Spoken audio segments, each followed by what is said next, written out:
A state-owned Chinese automaker just beat every EV startup on the planet to Huawei's most advanced self-driving system, and nobody saw that coming.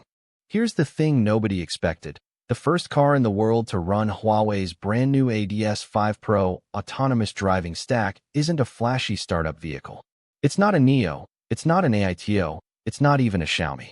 It's the Dongfeng Yipai M8, built by Dongfeng, one of China's oldest state-owned automakers, a company that most Western observers would describe as the last place you'd look for cutting-edge tech. I'll be honest, I would have lost money betting on this outcome 6 months ago. I genuinely thought Huawei's next flagship ADAS would land in something like the ADO M9 refresh first. But here we are. Dongfeng and Huawei signed a full strategic partnership under Huawei's Qiankun platform. That's the umbrella brand covering everything from smart driving to the cockpit OS.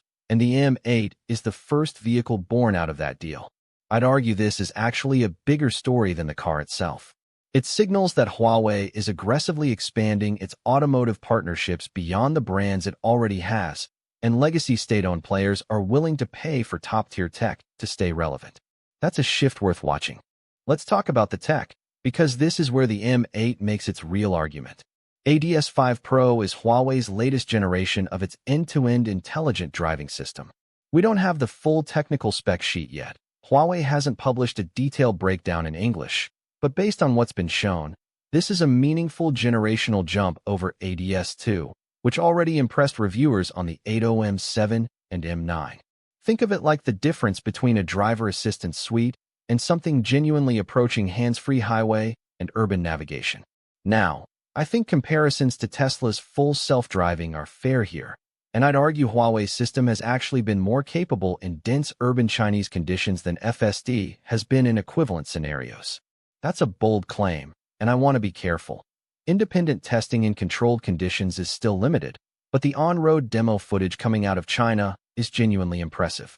Beyond the driving stack, the M8 ships with what the Chinese market calls the full Qiankun suite, the Harmony OS cockpit, Qiankun vehicle control, and the signature small blue ambient lighting strip that's become a kind of status symbol in Chinese family cars. And underneath all of that, you've got an 800-volt electrical architecture and CATL batteries, so fast charging is part of the package on the EV version. That's a hardware foundation that rivals anything BMW or Mercedes is putting in their flagship electric SUVs right now. The M8 is a mid-to-large 6-seat SUV, and I think that positioning is deliberate and smart. In China right now, the 6-seat family SUV segment is one of the most contested spaces in the entire EV market. Li Auto owns it with the L8 and L9. NIO is chasing it with the ES8. AITO is in there with the M9 at the premium end. Dongfeng is walking into a knife fight. But here's where the dual powertrain strategy becomes interesting. Offering both a pure EV version and a range extender version in the same body is exactly what Li Auto built its empire on. And it works because China's charging infrastructure, while improving fast, still creates real anxiety for families doing long weekend drives. The range extender version removes that anxiety entirely. I think this is the smarter play for a first-generation product from a brand that doesn't yet have the loyalty NIO or Li Auto have built. You're not asking a new customer to commit fully to pure electric. You're giving them an on-ramp. The target buyer Dongfeng is describing is the young Chinese family, 2 parents, maybe a grandparent, 2 kids, who want a tech-forward vehicle but also need practicality. That's a massive demographic. And frankly, it's the same demographic that Volkswagen and Toyota have completely failed to capture in the new energy space in China. If Dongfeng prices this aggressively, and we don't have confirmed pricing yet, so I'm speculating, this could genuinely disrupt the segment. So where do I land on the Dongfeng Yipai M8?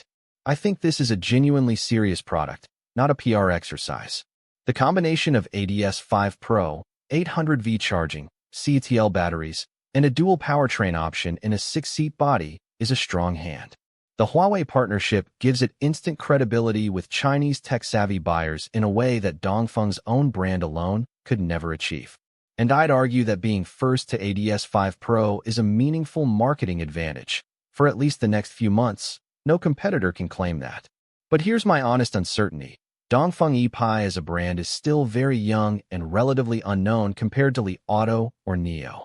Brand trust in this segment matters enormously, especially when you're asking families to spend serious money on a first-generation vehicle. The startups earned their reputation through years of software updates, community building, and owner service ecosystems. Dongfeng has state enterprise credibility, which means something in China, but it doesn't have that emotional loyalty yet. The price will be the deciding factor. If Dongfeng comes in below the Li Auto L8's price band, they'll create real pressure. If they try to match NIO M9 territory, I think it's a much harder sell. We're still waiting on official numbers. When those land, I'll do a full breakdown. Until then, I'm cautiously optimistic, which is not something I expected to say about a state-owned automaker this year. If you think Li Auto should be worried about this, or if you think Dongfeng has no chance against the startups, tell me in the comments. I read every one. And if you want the full price breakdown the moment it drops, subscribe so you don't miss it.